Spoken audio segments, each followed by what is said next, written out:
presensinya nanti. Okay, as I mentioned before that I will explain the bridge between me and Mr. Agus Sihabudin, so that you have you can adapt from my explanation, from Mr. Agus Sihabudin explanation to my explanation. Jadi Anda nanti bisa mengadaptasi cara eksplanasi Pak Agus Sihabudin dengan saya, itu kira-kira garisnya itu atau garis ketemunya itu ada di mana. Oke, saya akan mulai dari variabel random.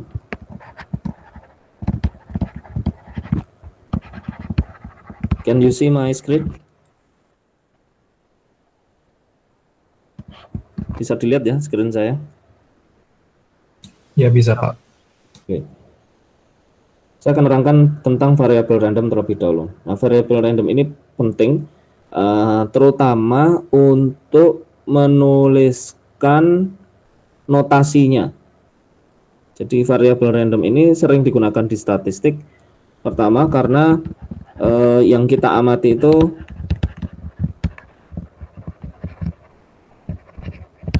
kita mengamati proses random ya. Kita mengamati proses random, dan di dalam proses random itu kita butuh notasi. Jadi harus ada notasinya. Nah, notasi yang sesuai itu adalah menggunakan variabel random.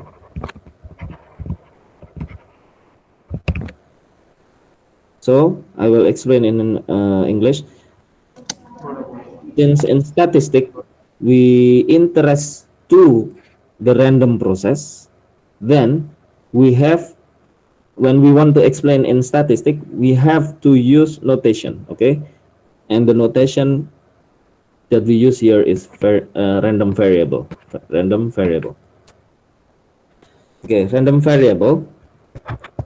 I will call it as VR. So singkatannya adalah VR ya. This is a function. This is a function that the input is sample,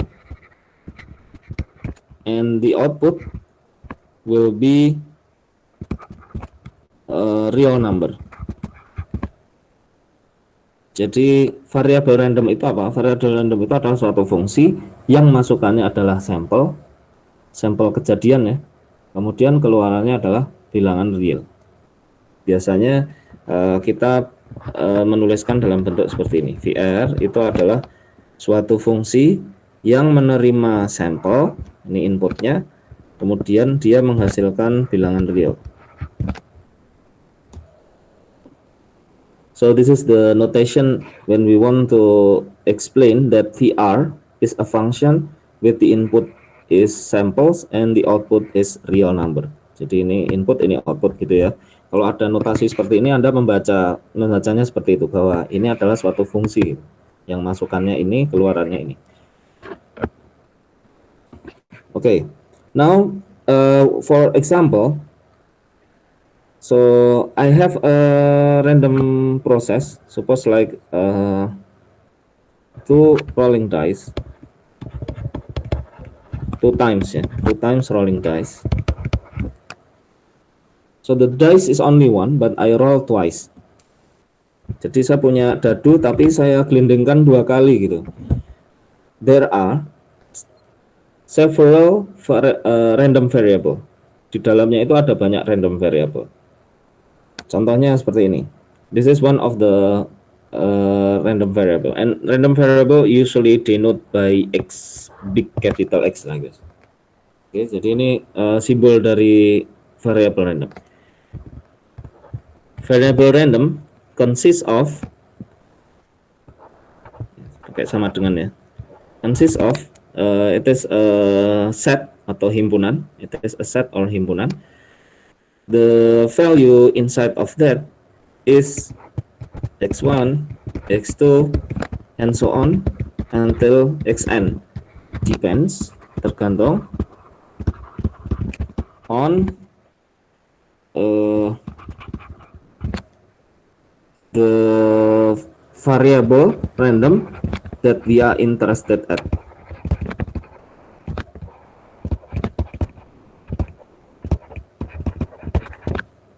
interested at. Jadi isi dari variabel random itu adalah bilangan real ya. Ini bilangan real ini x1, x2 dan seterusnya. Ini adalah bilangan real. Dia adalah elemen dari bilangan real. Dan isinya nilainya berapa itu tergantung sama yang kita amati.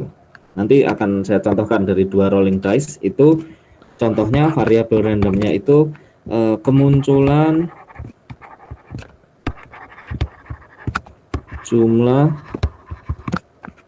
angka dadu ganjil. Nah, bisa seperti ini. Kemunculan jumlah angka dadu ganjil. The number of dice or the summation of the number of the dice is odd. Jadi kalau dijumlahkan 2 kali ya, 2 kali lemparan, berarti kan nanti sang lempar sekali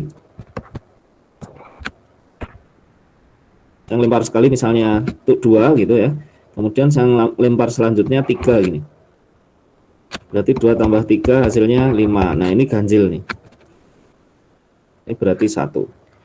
Nah, the number of the dice, the summation of the number of the dice is odd. So it means that there are several possibilities. Jumlah angka dadunya ganjil, berarti bisa 1 ya, it can be 3. 1 mungkin nggak ya? Nggak mungkin ya, nah, karena 2 dice.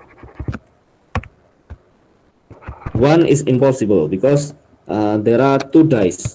I mean two times rolling dice. So minimum 3. Yeah. This is the first ganjil. And then we have 5. We have 7. 9 I think is still okay. 11 is okay. 13 yes, 13 is not it's not possible. Jadi 13 nggak mungkin ya. 13 is not possible. So this is the random variable and this is the small x ya. This is the small x. Ini x kecilnya ini x1, ini x2, ini x3, ini x4, ini x5. Oke, ini random variable. Dan kita harus menerjemahkan atau kita harus membahasakan peristiwa. Jadi kalau kita melakukan apa itu percobaan itu, ini namanya peristiwa atau suatu eksperimennya gitu ya. Nah, kemudian yang kita amati apa? Yang kita amati dari eksperimen tersebut. Nah, itu variabel random. Kemudian dari yang kita amati itu kemungkinan kemunculan angkanya berapa saja. Itu namanya ini elemen dari variabel random. Ini harus diketahui sebab nanti dalam hal notasi, dalam hal penyampaiannya, Anda kan harus nulis tesis, harus nulis skripsi, harus harus menjelaskan ke orang lain. Ya, Anda harus tahu bagaimana cara menjelaskan yang benar gitu. Saya mau menjelaskan nih suatu peristiwa random seperti ini, tapi Anda nggak pakai notasi matematis, nah nanti bisa salah tafsir, ambigu gitu. So here why I explain about variable random, why this is very important in this overview, because when you want to explain something to someone, suppose like when you write your thesis or you want to write paper or academic article and anything related to statistic, when you want to explain about the random process, this is a random process. If you explain it by using sentences or by using paragraph words like that, it will be ambigu. There will be an ambiguity. Okay, therefore we have to use mathematical notation. So the mathematical notation do not have any ambiguity. It must be precise, and there is no ambiguity. What is the mathematical notation for explaining the random process? It is variable random. Therefore we have this. So here this is the experiment. 2 times rolling dice. This is the experiment. And then this is the random variable inside of this experiment. So experiment has so many random variable. There are so many interesting random variable. Jadi di dalam suatu eksperimen itu ada banyak yang menarik, gitu. Random variable yang menarik. So I repeat one more. Inside of the experiment there are so many random variable inside of that we are interested at. So this is one of the example. Inside of this 2 time rolling dice, we can have this random variable. Is there any other random variable? Yes, of course. In 2 times rolling dice, we also have jumlah, misalnya twice, bukan twice, number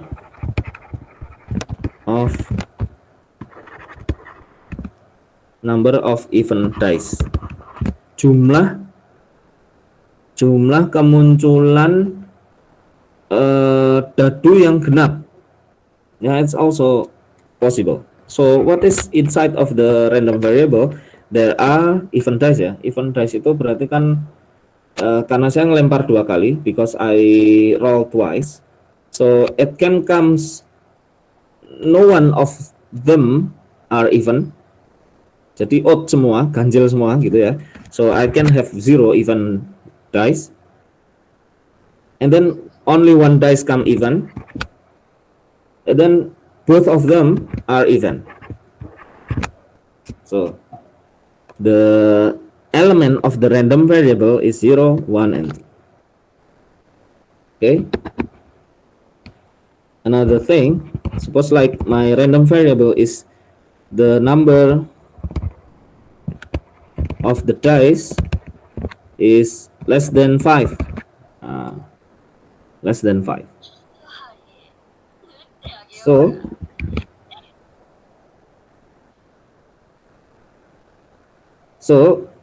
we will have 0. Kenapa kok 0? Kenapa kok 0? Karena kalau munculnya 6 semua gitu ya, atau 5 semua, atau 5 dan 6, nah artinya kan nggak ada yang di bawah 5. Berarti 0, nggak ada yang di bawah 5. Nah, semuanya 5 dan 6. And then we also have 1. So maybe one of the dice less than 5. We have 2, 3, 4, and 5 is okay, I think.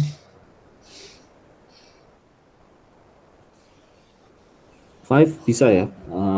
Kan kita ngelempar 2 kali ya. 2 kali berarti kan ada 2 kali 5. Ya bisa ini 5, bisa 6, bisa 7. Sebentar. Ini kan number of dice kurang dari 5 ya. Bisa keluar 1, bisa keluar 2, bisa keluar 3, bisa keluar 4. Nah, 4 saja ya. Kemudian ini 2 kali, 2 dice, 2 time. Ya kan, bisa 1, 1, 1, 2, 1, 3, 1, 4.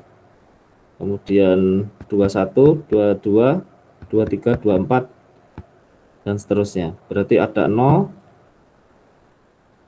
ada 1, ada 2. Mohon maaf, ini juga 0, 1, dan 2 ini. Sorry.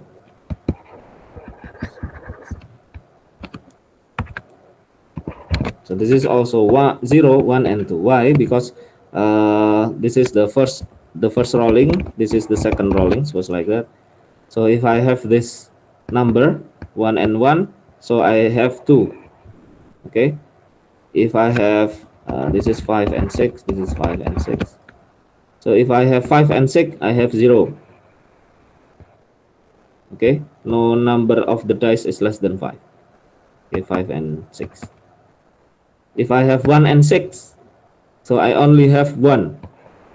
Okay, so this is the element of the random variable. Jadi elemen dari random variabelnya seperti ini. Oke, ini tentang random variable. So I want to emphasize here.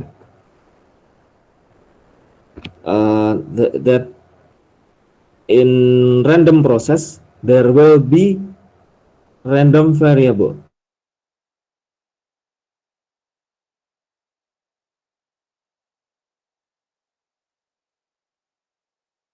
Jadi Anda punya eksperimen dan Anda tertarik dari eksperimen tersebut sesuatu kejadian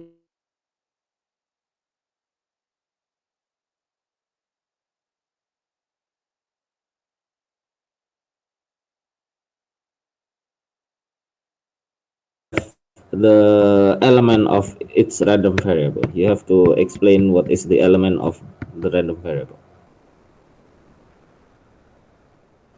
Okay. After that, its random variable will have the probability. Okay. So its element of the random variable have probability. Jadi elemennya ini punya peluang. So suppose like here, kemunculan jumlah angka dadu ganjil berjumlah 3. Jumlah angka dadu ganjil berjumlah 3. Oke. Berapa sih peluangnya? So the random variable is equal to 3. What is the probability from this from this example? What is the probability of rolling dice twice, and the number of the coming number is 3? The summation, I mean. Berapa? Berarti peluangnya keluar berapa? 1, dadu 1 keluar 1, dadu 2 keluar 2 ini ya. Atau dadu 1 keluar 2, dadu 1 keluar 1. Okay, so the probability of coming the summation of the number of the dice is 3 is this 1 2 and or 2 1. This is 3, this is 3. Is there any other? Cuman itu ya. Cuman itu. Okay, so we have to here. We have to, and then how many the samples? How many of the samples? Nah, sampelnya kan karena kita lempar 2 kali, berarti 6 kali 6, 36 ya. Berarti ada 36 kombinasi. So this is the probability of coming 3. How about coming 5? What is the probability of coming 5? The number is 5, I mean. The summation, I mean. The summation is 5. 5, it can be from 1, 4. So also I have 4 and 1. And then I have 3 and 2. Also I have 2 and 3. Apa lagi ya? 3, 5 nggak bisa ya. 4 ya. So I will have 1, 2, 3, 4. So 4 divided by 36.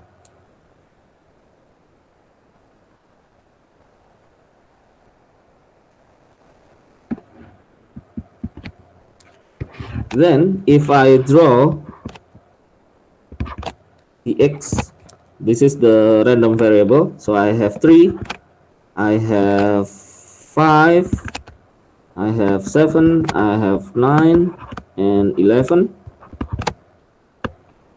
Then if I draw the probability, so this will be small, it will be increased. I think this one should be increasing highly. This is also like this. I think it should be like this. Benar nggak ya? Atau turun ya? I think it goes down. Kan kalau 11 tuh hanya 5 sama 6 ya? Ya. So the distribution will be like this. The distribution of the random variable will be like this. Jadi ini distribusinya ya. Distribusi peluang dari variabel random. Nah, what is the random variable? The random variable is this. Kemunculan jumlah angka dadu ganjil.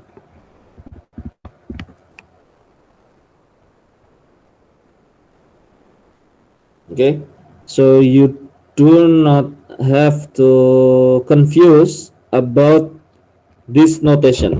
Ya, Anda nggak boleh confuse, nggak boleh bingung dengan notasi X besar ini. Notasi X besar ini artinya adalah dia variabel random. Oke. Jadi ini yang kita amati. Sesuatu kalau kita masukkan ke X ini, keluarnya nanti bilangan real. Oke. Nah, bilangan realnya apa saja? Nah, ini harus didefinisikan di sini. Bilangan realnya apa saja? Gitu ya.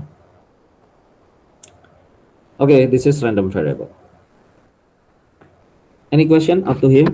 Ada pertanyaan tentang random variable?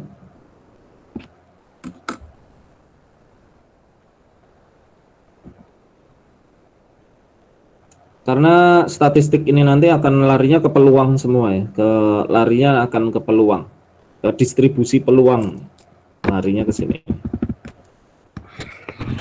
Sebenarnya ini ya inti yang kita pelajari di statistik ya ini distribusi peluang. How to find the probability. So this is the core of statistics, finding the probability. Because something which is random, we don't know what happened in the next, what happened in the future. So we just want to approximate, and the approximation will be better using probability. Because we have probability, then we also have the random variable. Okay, yeah. So now the second is the distribution function.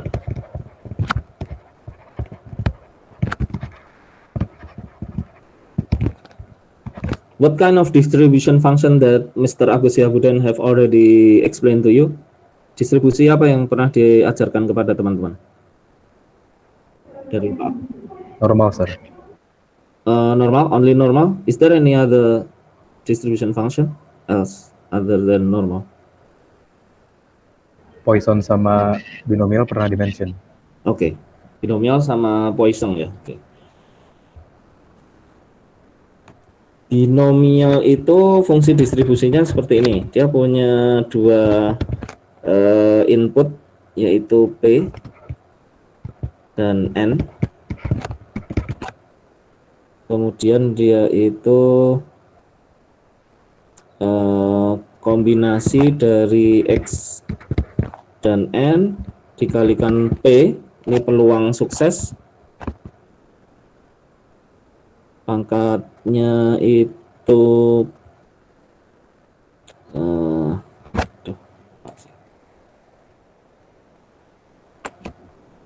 sebentar, lupa saya.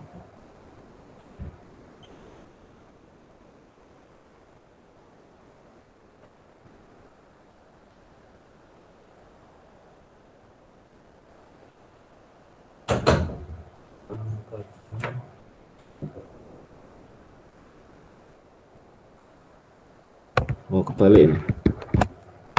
Ini X, ini N. Kemudian P-nya pangkat X, Q-nya pangkat N kurangi X. Nah, saya jelaskan ya. What is X? X is the element of the random variable. Jadi X itu nilainya nanti 3, 5, 7, 9, 11 gitu ya. X ini. The value of the X will be 3, 5, 7, 9, 11, something like that. And then the P is the probability of being success, being one gitu ya. Q, the probability of being 0. Ini binomial distribution.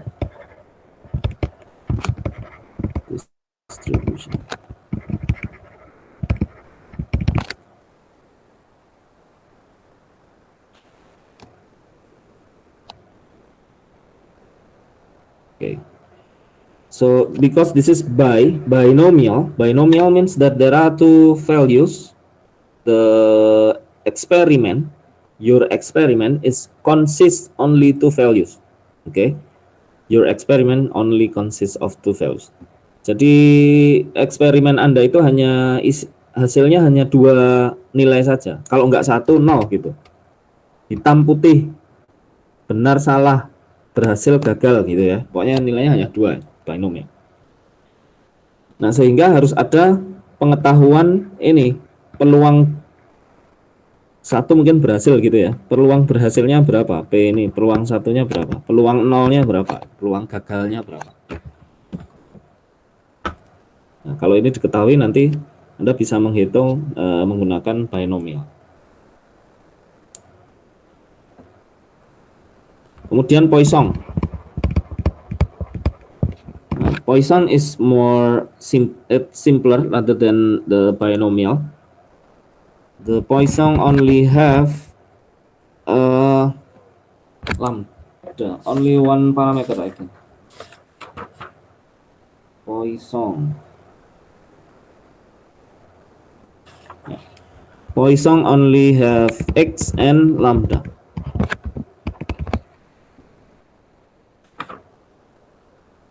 And the formula of this distribution is the natural number power of minus lambda and then lambda power of x divided by x factorial. This is Poisson.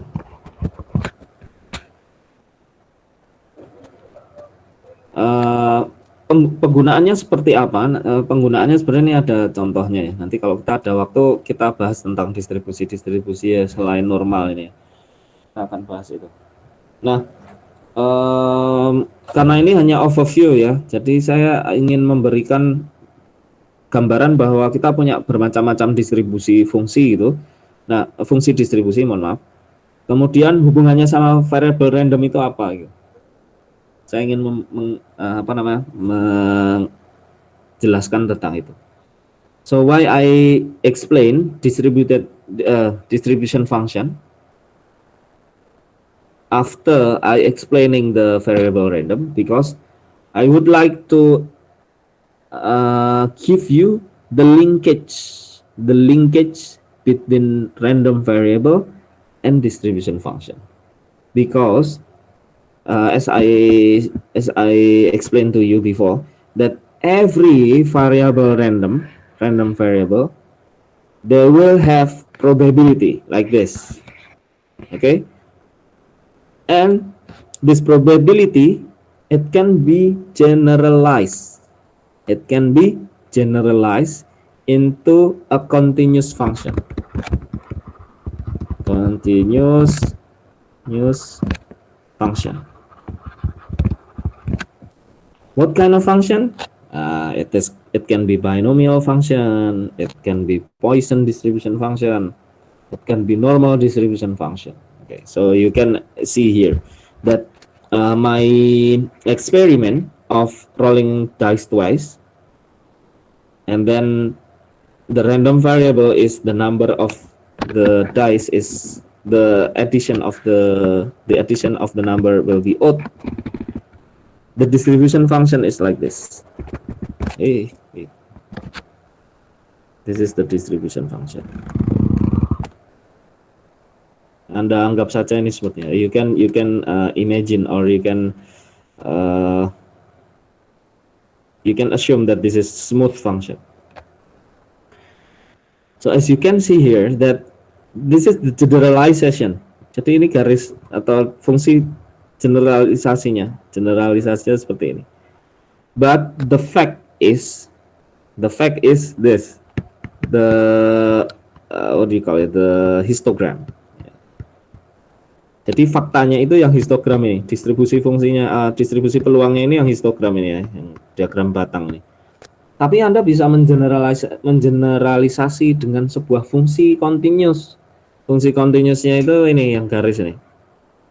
Nah, fungsi continuousnya ini apa? Ya bisa jadi dia binomial, bisa jadi dia Poisson, bisa jadi dia normal, dan lain-lain, hypergeometric dan sebagainya. Gitu ya. Jadi, so now I hope you know that why we use distribution function. Why we use this distribution function? Because we don't want to we don't want to calculate in detail about the probability. Yeah, we don't want to we don't want to calculate the distribution. We don't want to calculate the detail or the fact, the probability, the exact probability. So we just use a generalization. Generalization, it's also okay. Karena distribusi fungsi ini, because this distribution function is already researched by mathematician, that this distribution function will approximate the real distribution. Jadi kenapa kita memakai distribusi fungsi gitu ya? Kadang-kadang kita bukan kadang-kadang sih, lebih seringnya kita pakainya distribusi fungsi itu daripada kita mencari peluangnya satu persatu, karena ini menjemukan. Tapi kalau kita menggunakan distribusi fungsi itu bisa saja dengan suatu generalisasi gitu. Dan jangan khawatir kalau dia berbeda dengan fact-nya. Kalau misalnya berbeda pun juga berbedanya nggak banyak, nggak besar. Karena distribusi fungsi ini sudah diteliti sama matematikawan, dia ini bisa mengeneralisir suatu random variable gitu dengan sifat-sifat tertentu. Makanya dia ini sifatnya ini, sifat dari fungsi distribusinya ada di sini. Ini ada dua kalau ini. Yang Poisson hanya ada dua, yang binomial ada tiga. So the distribution function, the generalization, they have characteristic, and the characteristic is coming from this input. Yeah, this is the input. So do not worry when we want to use this distribution function. It will be far from the exact distribution function. Don't worry, it will not be. It will not happen. I mean, if there is the difference will be small. Jadi Anda nggak usah khawatir ya pakai distribusi fungsi. Daripada harus menghitung exact distributionnya itu. Sampai di sini paham nggak poinnya? Do you understand the point?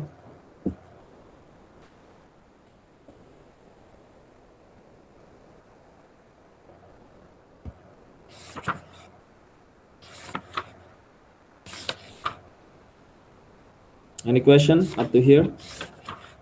Kalau nggak paham bagian mana itu, silakan. If you have any doubt, please mention which part you confused at.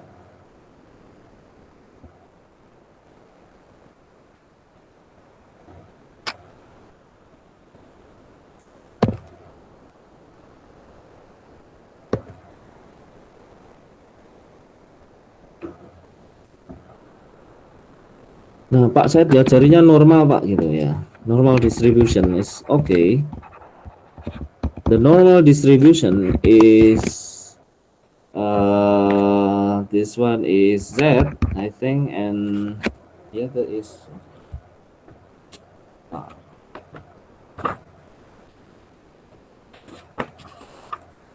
normal. Yeah, this is only Z. And the formula is 1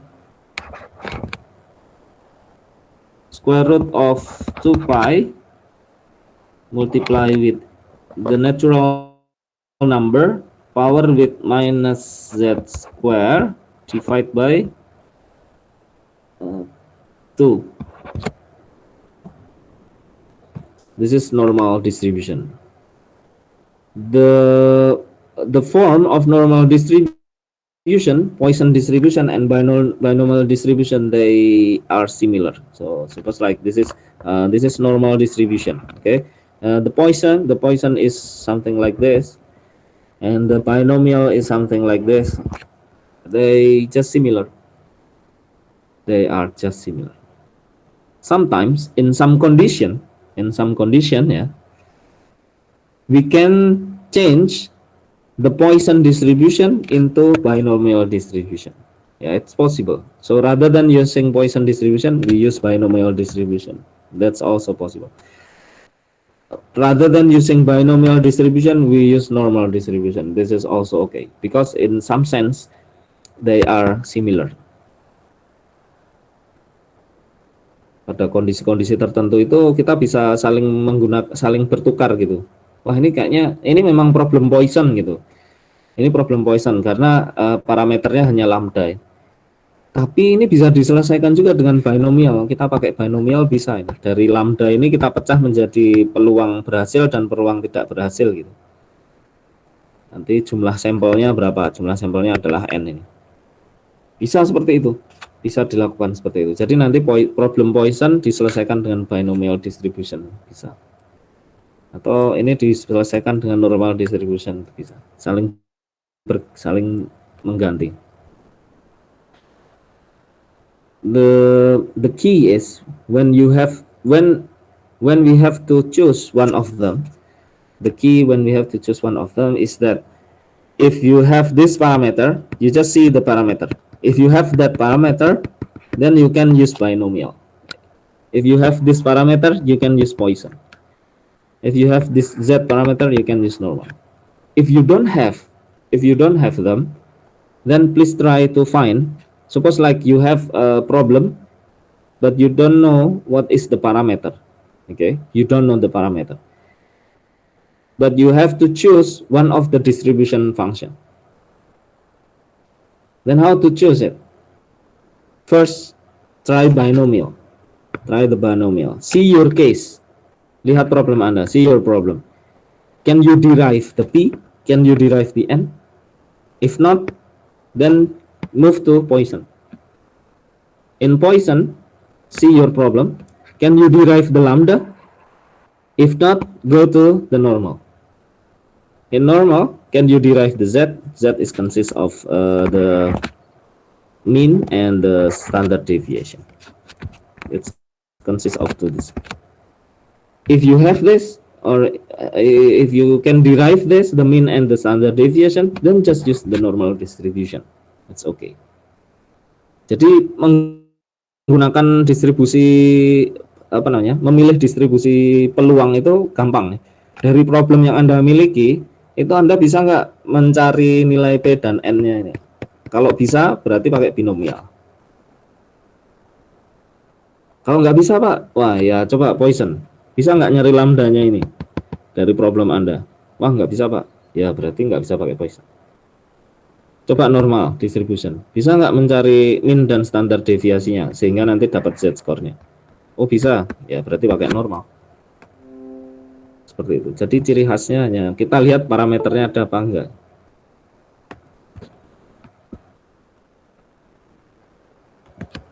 Okay, so why there is x? Why there is x here? This is also x. This is z. For normal distribution we only have z, but actually it is this z consists of x. Z itu kan rumusnya, the formula of the z is the x minus the mean divided by the standard deviation. So there inside of this z it includes the x. So every distribution function they have x, right? So this is also in the random variable we have the small x. This is the small x. So this x is actually 3, 5, 7, 9, 10, and so on. Ya. Jadi x-nya ini adalah nilai dari variabel random.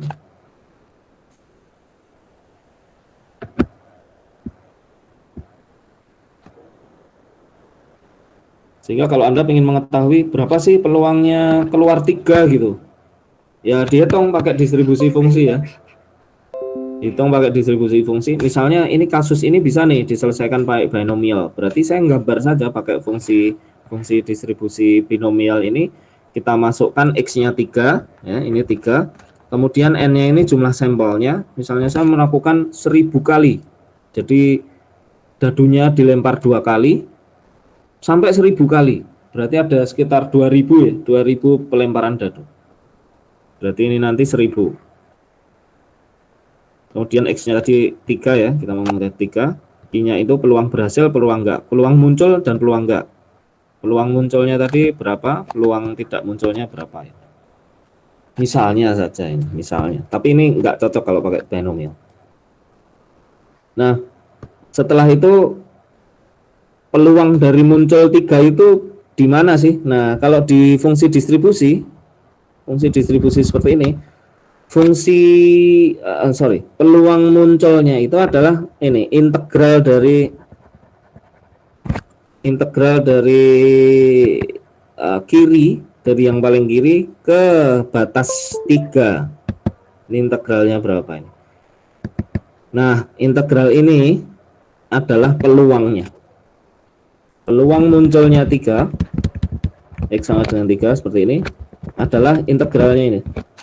Dari 0 sampai 3.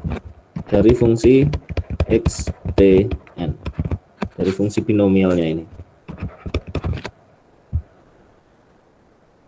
Gitu ya. So suppose like I want to find what is the probability of the variable random equal to 3. This one equal to 3. How to calculate by using the distribution function? The probability of 3 is actually the integration or the integral from 0 to 3 of the distribution function that we use. So because we use, suppose like we use the normal binomial distribution, so the integration from 0 to 3 of the binomial distribution function.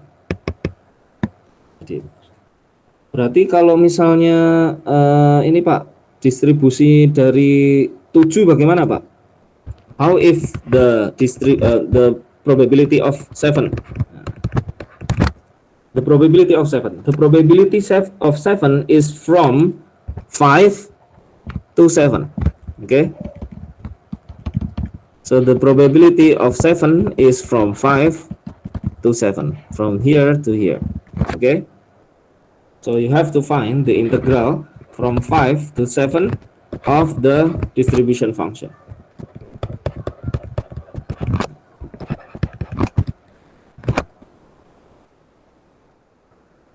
Gitu ya. Logikanya bagaimana? Logikanya adalah 5,1 ini kita anggap 7. 5,5 kita anggap 7. 6,1 7 juga. 6,9 anggap 7. Berarti peluang munculnya 5,1, 5,5, 6,1 ini kita jumlahkan semua karena ini dianggap 7 gitu. So the intuition from this integration is that suppose like you have this x is 5.1, it means that this is 7. This is 7.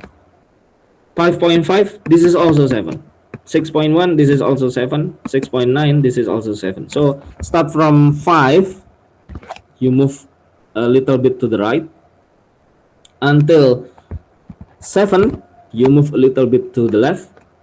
They are 7. We consider there are 7. Gitu ya cara menghitungnya. Ada pertanyaan sampai di sini?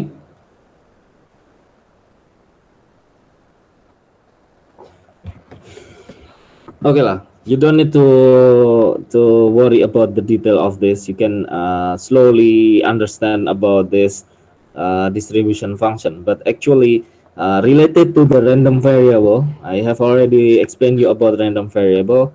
From experiment, you have random variable, and inside of the random variable, you have this small x, the element of the random variable. And if we find the probability of its element, then we will go to the distribution function. This distribution function using the histogram. But actually, we can generalize that histogram using the distribution function like this. Use the distribution function, and you don't need to. You do not have to confuse about the notation of the distribution function. Jadi in the distribution function, you will have this x-axis is the element of the random variable, ya, gitu ya. Jadi x-nya ini adalah x ini. X-nya ini adalah X-nya random variable ini, kecil-kecil ini. Oke. And this P is the probability. Sudah gitu aja. Tentang detailnya dari distribusi fungsi tentang binomial, Poisson dan normal itu nanti berjalan pelan-pelan Anda bisa memahaminya. Jadi yang terpenting adalah kalau Anda melihat distribusi fungsi gini ya. Nah, ini X-nya apa? X-nya apa? Ini Anda harus tahu bahwa ini variabel random ini. Elemen dari variabel random. Kemudian yang ke atas ini probability-nya. Gitu nggih? Itu saja dulu yang ditangkap. Harus paham. Any question up to here?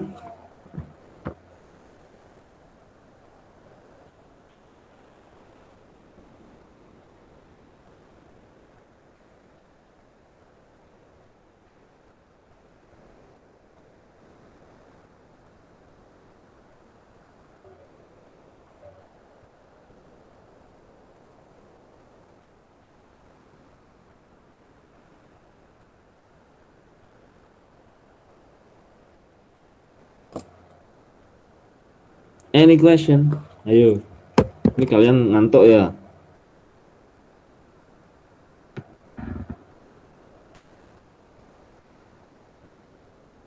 Ya, kelas online tuh kelemahannya seperti ini ya. Jadi mungkin kalian memperhatikan, ada yang tidak memperhatikan.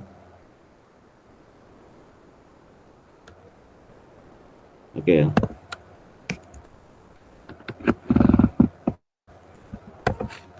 Ya sudahlah. Ini kalau misalnya Anda memperhatikan atau tidak, ya terserah Anda.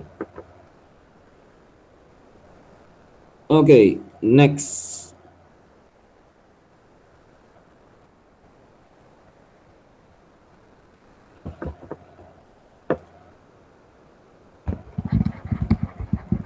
Bootstrap. This is not web programming. This is Bootstrap in statistics.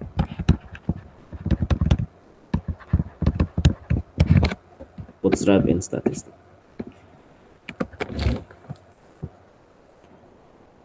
So I will give you a story.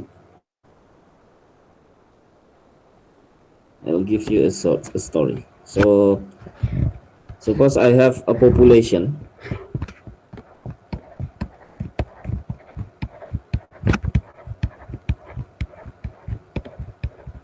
I take samples. This is my population. This is population. And this is the samples.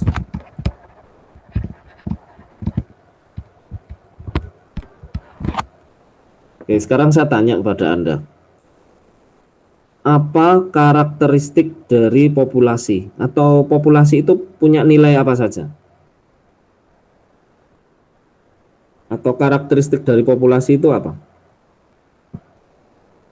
Populasi itu punya nilai apa saja? Ya, coba dijawab. Kalau nggak dijawab, saya nggak bisa melanjut. Saya harus tahu Anda paham apa enggak.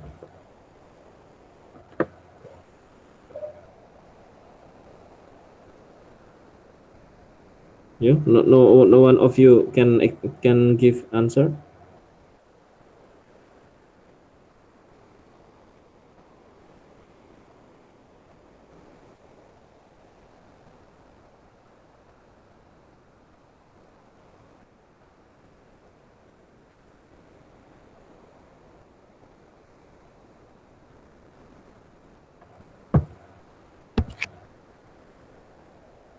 Hello, can you give answer?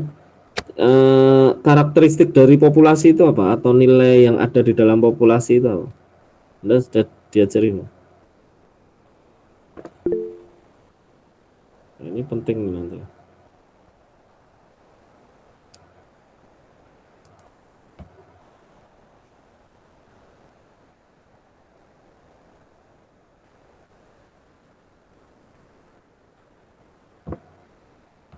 Hello.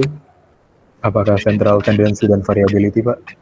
Central Tendency dan variability dari sebuah data.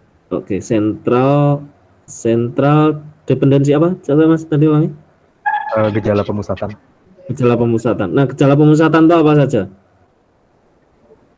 Ada arithmetic mean, rata-rata, modus, median yang sejauh ini That's kami correct. pelajari. Betul. Ya, betul. Jadi itu Anda pegang terus ya prinsip itu ya.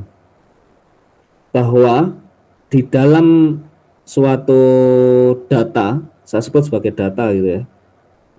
Karena bisa dia berarti populasi atau sampel. Ya, di dalam suatu populasi sampel gitu ya, itu pasti dia punya yang namanya gejala pusat itu. Jadi dia punya mean, median, mode, standar deviasi, kemudian apa lagi ya, standar deviasi, variansi, quartile, mohon maaf, misalnya persentil,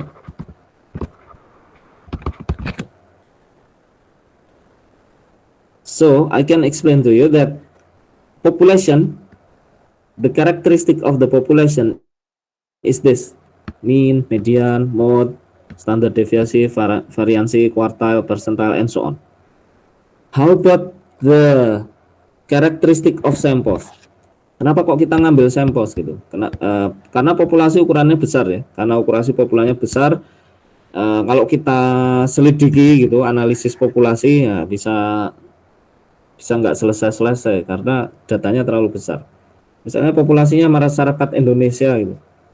Masyarakat Indonesia, kita mau tahu tinggi badan masyarakat Indonesia, ya kita nggak survei satu persatu, kita nggak lihat tinggi badan masyarakat Indonesia satu persatu. Buat apa itu? Mahal, surveinya mahal. Sehingga what we do is that we will take samples. So suppose like the example, we want to find the height of people in Indonesia. We will not calculate, or we will not measure one by one people by one people. No, it's very expensive and time consuming. Therefore, we use sampling. We take sampling. So the sampling, it also has characteristic. Sample, it also has characteristic. Jadi sampel ini juga punya karakteristik. Karakteristiknya apa? Ya sama. Ini ada mean, median, mode, dan sebagainya. Sama semua ini. Nah, dari tujuan matematika, dari tujuan sampling, the purpose of doing sampling is that we want to approximate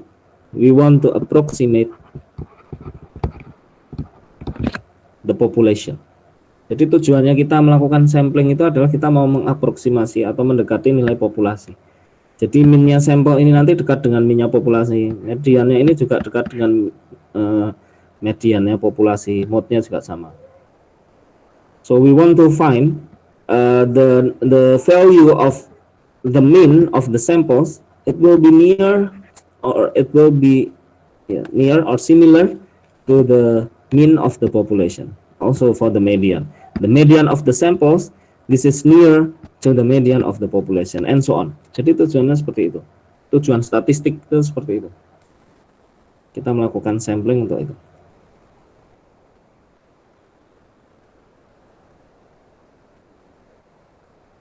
Nah, sekarang kita balik ke distribusi lagi.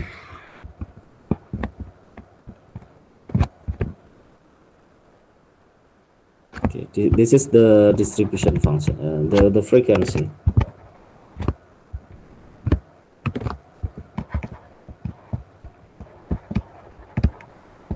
This is the frequency or the probability. And the X, this will be one of them. So X-nya ini bisa mean, bisa mode, bisa median, and so on. Can be one of them. Okay. So I will tell you that the ideal sampling is that we do sampling so many times. So this is first sample, the first sample, and then I will do the second sample, third sample, so on until end sample. Okay, this is the ideal one. The ideal one to approximate the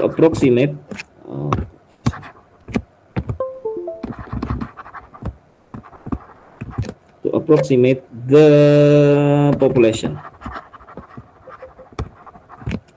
Approximate what?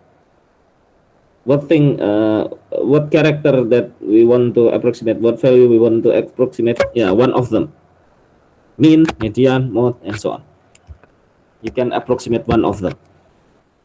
Kalau mau banyak bagaimana? Approximate semuanya gimana, Pak? Ya bisa, satu persatu tapi ya. You can approximate all of them, but one by one. So this approximation, the approximation of the mean, median, mode, and so on of the population. Jadi ini idealnya kalau Anda ingin mengaproksimasi populasi supaya data yang atau nilai yang Anda dapatkan ini benar-benar mirip sekali, errornya itu kecil sekali, itu Anda harus melakukan sampling banyak kali gini. Sampling pertama, sampling kedua, sampling ketiga, sampai sampling ke N, bahkan bisa sampai 1000 misalnya, 1000 sampling. Nah ini ini paling ideal, this is the ideal. However, this is expensive. Mahal ini. Karena kita sampling berulang kali. Tapi ini valid. Ini nanti hasilnya. This is the most valid result. Okay. In the first sample, suppose like I want to focus on the mean. Jadi saya ingin fokus terhadap mean saja ya. Nanti mode, median dan lain sebagainya sama. I just focus in the mean and the other central variable. You can just adopt the same way. In the first sample, I have mean. The first mean. In the second, I have also the second mean. The third mean. In the third sample, I have the third mean. Again and again, I have until the nth mean. Jadi setiap sampel ini pasti punya mean, ya kan? Nah, sekarang ini minnya berapa? Oh, minnya di sini. Ini minnya di sini nih. Ini minnya di mana? Oh, minnya di sini. Yang ketiga minnya di mana? Oh, di sini. So I just draw one by one for the mean. This is only single value actually, but I just give the notation as a block like this. Jadi sebenarnya ini hanya satu nilai saja. Kemudian selanjutnya minnya di mana? Oh, di sini. Minnya di mana? Oh, di sini. Minnya di mana? Oh, di sini. Sampel berikutnya minnya di mana? Oh, di sini. Sampel berikutnya di sini. Sampel berikutnya di sini. Sampel berikutnya ada di sini. Terus ada di sini. Terus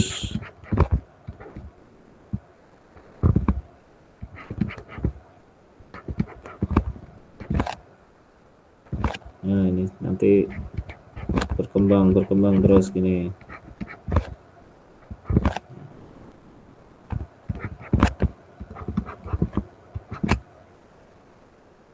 You do this as many as the sample, as many as the number of the samples. So this is the probability or the frequency of the mean. Ya, mean-nya nanti ya macam-macam. Ini nilai di sini ya. Misalnya di sini nilai 8, di sini nilai 9, 7, 6 dan seterusnya ya. Pokoknya ini nilai mean. Mean dari suatu kasus. Then I can generalize this probability. This is the exact probability by using distribution function again. Jadi saya bisa mengeneralisasi distribusi dari min ya, distribusi dari min dari sampel yang saya punyai sebanyak n ini dengan suatu distribusi fungsi. Nah, biasanya apa yang digunakan? Ya biasanya digunakan ini distribusinya misalnya normal. Misalnya distribusi normal. Terus apa lagi ya? Distribusi H. Kemudian bisa distribusi T, distribusi F, chi-square, dan sebagainya. Pak, ini beda dengan yang tadi. Ya, ini sedikit berbeda dengan yang tadi ya. Dengan yang distribusi fungsi di sini berbeda. Karena apa? Kalau di sini distribusi fungsinya X-nya itu adalah random variable. Oke, random variable. So from in the previous distribution function, we have random variable for the x-axis, right? And then here, in the second example of the distribution function, we have the x-axis is also, this is a random variable, but the random variable of the mean. Means random variable.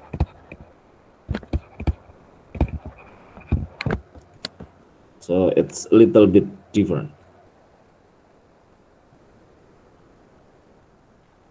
Ya, gitu ya.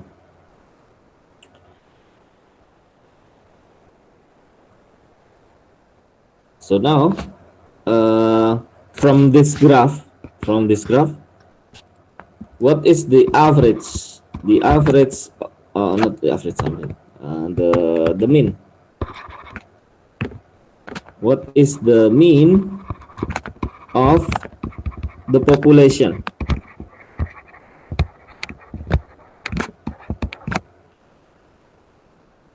Min dari populasinya berapa? Min dari populasinya berdasarkan sampel ya. Find the mean of the population based on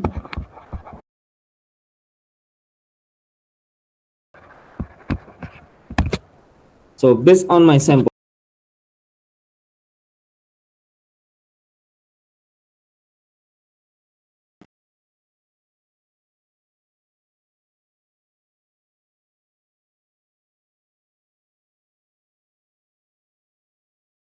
Has the highest frequency, right? But is this correct? Is this correct? How if the population of the, how if the population, the mean, I'm sorry, how if the mean of the population is 7.8? This is the mean of the population.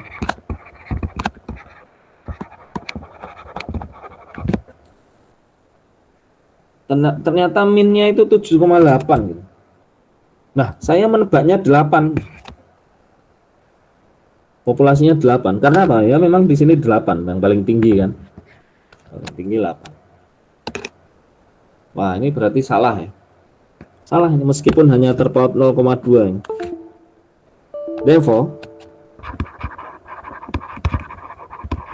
it is better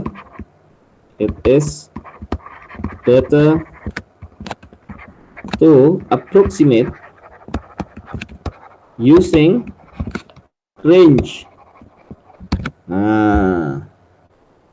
So I can say, what is the mean of the population? It is in between of 7 until 9. Gini misalnya, in between 10 and 9.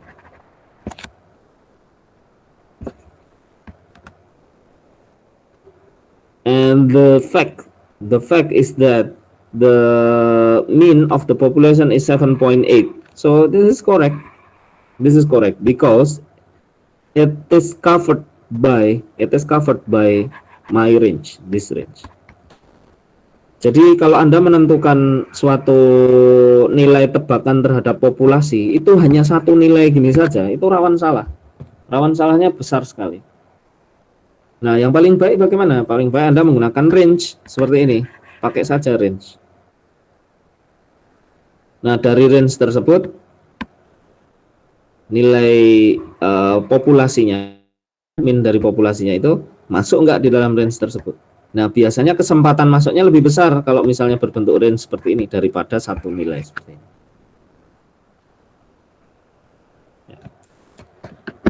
Nah, ini tujuannya apa? Saya belum masuk ke bootstrapnya ya. Tujuannya adalah kita itu ingin aproksimasi populasi, sifat dari populasi itu mau kita aproksimasi berdasarkan sampel. Ini nanti yang akan kita bahas di setelah UTS ini. Setelah UTS kita akan banyak membahas seperti itu. Jadi aproksimasi populasi berdasarkan nilai sampelnya. Apa yang diaproksimasi ya, nilai-nilai pusat ini. Nah, kemudian aproksimasinya bagaimana? Aproksimasinya itu dilakukan dengan banyak sampel seperti ini. Kemudian kita membangun fungsi distribusinya. Distribusi yang kotak-kotak ini ya, yang detail ini. Baru nanti kita tentukan kira-kira peluang terbesarnya itu berada di mana itu. Peluang terbesarnya berapa? Oh, di 8. Nah, 8 hanya satu nilai ya, kurang baik. Kita perlebar lah supaya berbentuk range antara 7 dan 9. Kita perlebar. Jadi nanti kita menebak nilai populasi dengan suatu range. Dengan suatu range seperti ini. Pak, apakah kita nggak boleh berarti menebak dari satu titik ini? Boleh saja, boleh, tidak apa-apa. Tetap diperbolehkan. Okay, so what is the purpose of we learn about this? I haven't explained about bootstrap ya.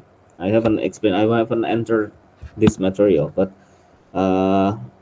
so far the purpose of this topic is that we want to approximate the population by using the samples.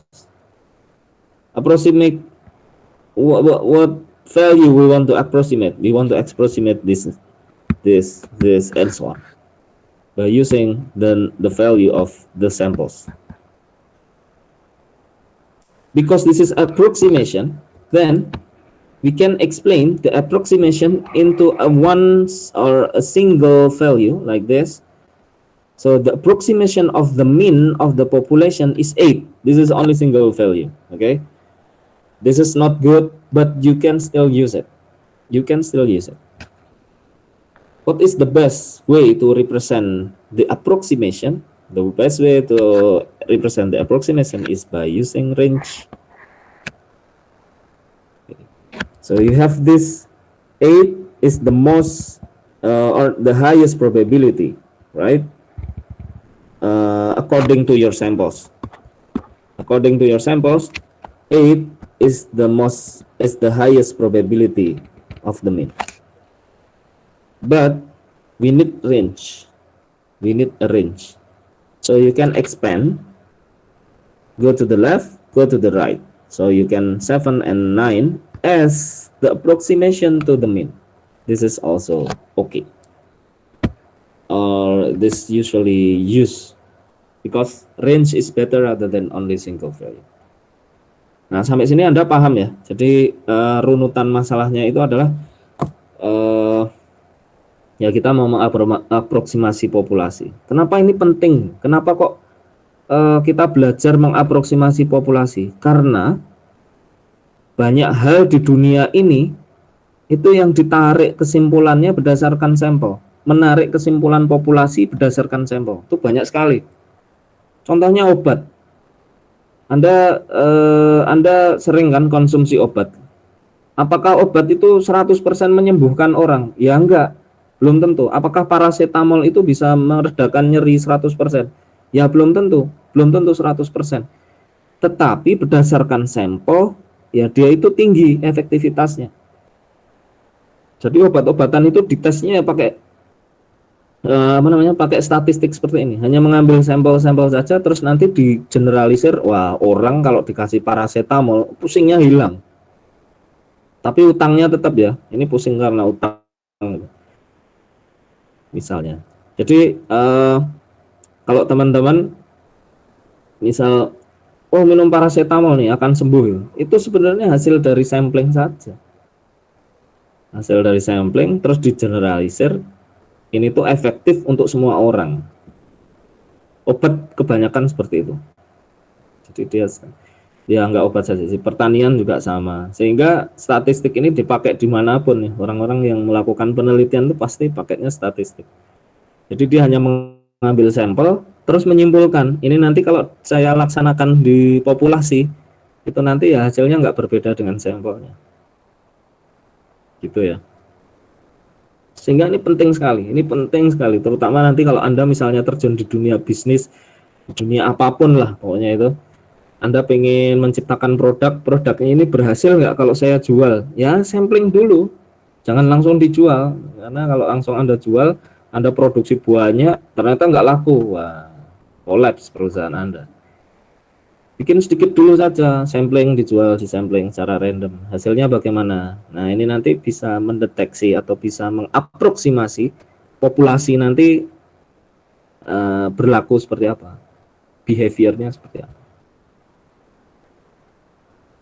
So the what do you call it? The benefit or the purpose of learning this is that these things is widely used in application.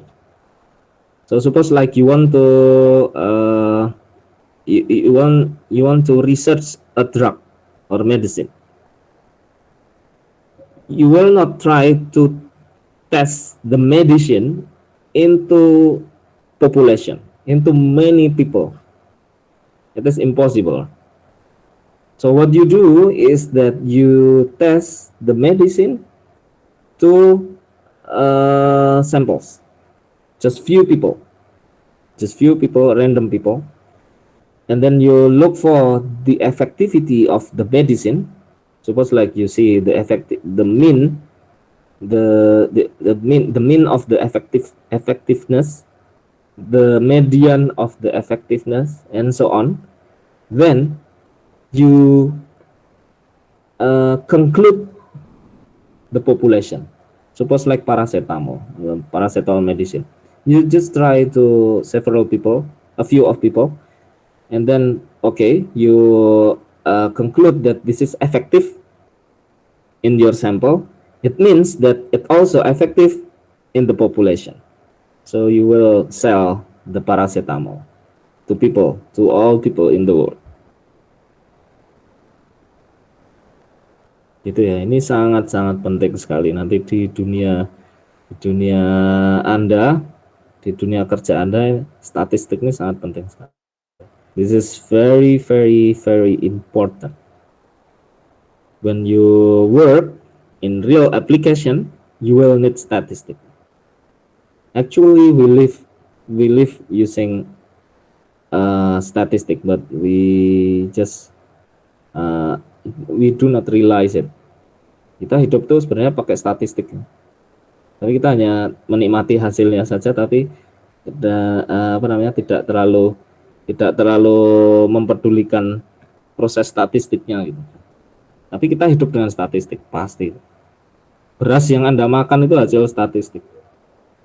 Tempe yang Anda makan itu hasil dari statistik juga. So everything is statistic.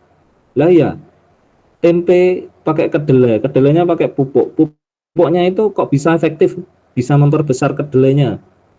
Ya itu dari statistik, dari penelitian. Beras juga sama. Jadi semuanya itu statistik.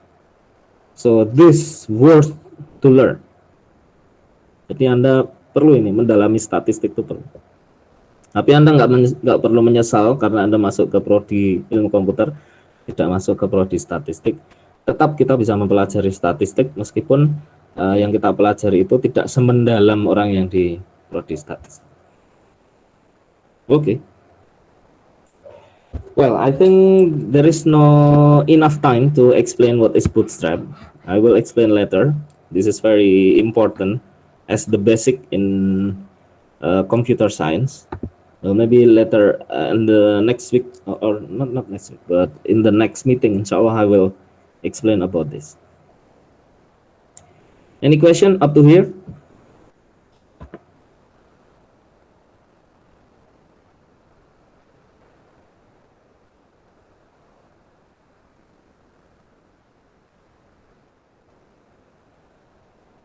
No question? Everything is okay? Anda sudah liburan ini. Harusnya masih kuliah. Okay, if you don't have any question, I will continue in the next meeting, inshallah. So I will just finish this class. Thank you very much for your attention, and inshallah we will meet again in after Ramadan, after Lebaran, inshallah. Thank you. Assalamualaikum warahmatullahi wabarakatuh. Waalaikumsalam warahmatullahi wabarakatuh. Waalaikumsalam warahmatullahi wabarakatuh. Waalaikumsalam. Terima kasih banyak Pak. Terima Kasih Pak.